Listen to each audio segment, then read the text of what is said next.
यो चाहिँ हाम्रो सेफ्टी ट्याङ्की क्लिनिङको गाडी हो। अहिले हामी सिंहदरबारभित्र छौँ। हाम्रो यहाँ चाहिँ अब यो राष्ट्रिय योजना आयोगमा सेफ्टी ट्याङ्की सफा गर्नुपर्ने छ। यो चाहिँ राष्ट्रिय योजना आयोगको अफिस हो, तर हामी यता पछाडिबाट जान्छौँ। ल हामी यता यो सञ्चार तथा सूचना प्रविधि मन्त्रालयबाट जान्छौँ। हाम्रो गाडी त्यहाँ पुगिसकेको छ। ल यो अफिस यहाँ छ।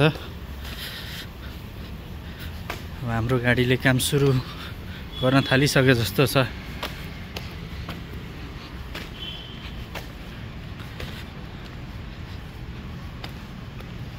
ल तपाईहरुलाई पनि चाहिएको छ भने सम्पर्क गर्नु होला। सेफ्टी ट्याङ्की ढल जाम सम्बन्धी सम्पूर्ण सेवा उपलब्ध छ। हेर्नुस् हाम्रो सेफ्टी ट्याङ्की क्लिनिङ। अब यसको सेफ्टी ट्याङ्की कता छ म देखाउँछु। ल हेर्नु यो सञ्चार तथा सूचना प्रविधि मन्त्रालय यता छ। यो चाहिँ योजना आयोगको अफिस हो। ल यहाँ चाहिँ हाम्रो सेफ्टी ट्याङ्की छ। एकदम ठुलो रहेछ ट्याङ्की। ल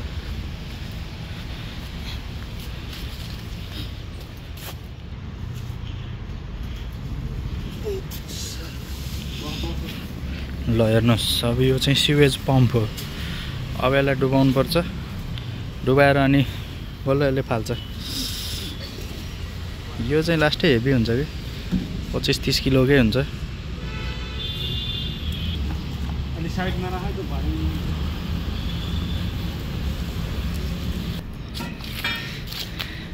मेसिनलाई यसरी अड्याउनु पर्छ गल राखेर हैन।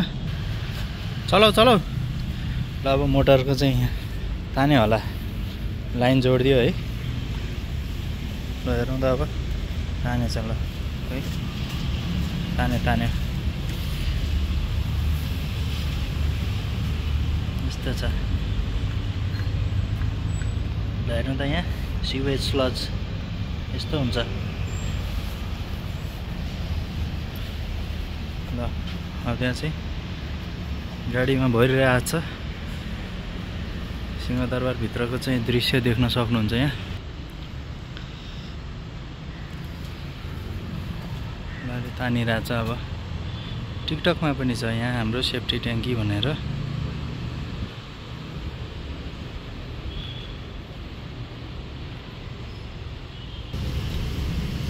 ल अब त्यहाँभित्रको बाक्लो लेदो चाहिँ यसरी खोल्नुपर्छ यो झाँझर लगाएर।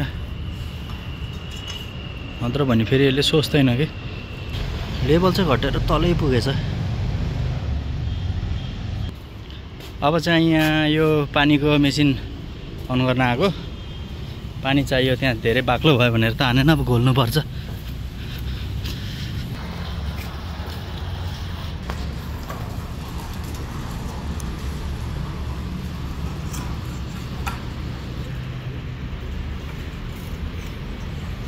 ल अब चाहिँ भरिन लागेको छ हैन।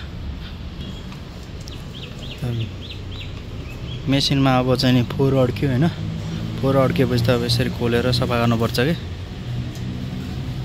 त्यो धेरै बाक्लो भएपछि यसरी अड्किन्छ अनि तान्दैन। ल मेसिन सफा भयो। अब फेरि यसलाई डुबाउनु पर्छ। लास्टै हेभी छ कि यो मेसिन त।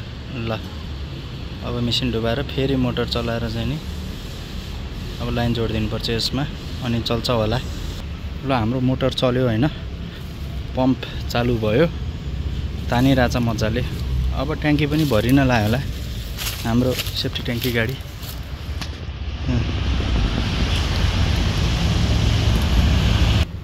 ल यो भिडियोमा यति है त। बाँकी अब अर्को भिडियोमा देखाउँछु अरू मन्त्रालयमा तानेको। हस् त, धन्यवाद।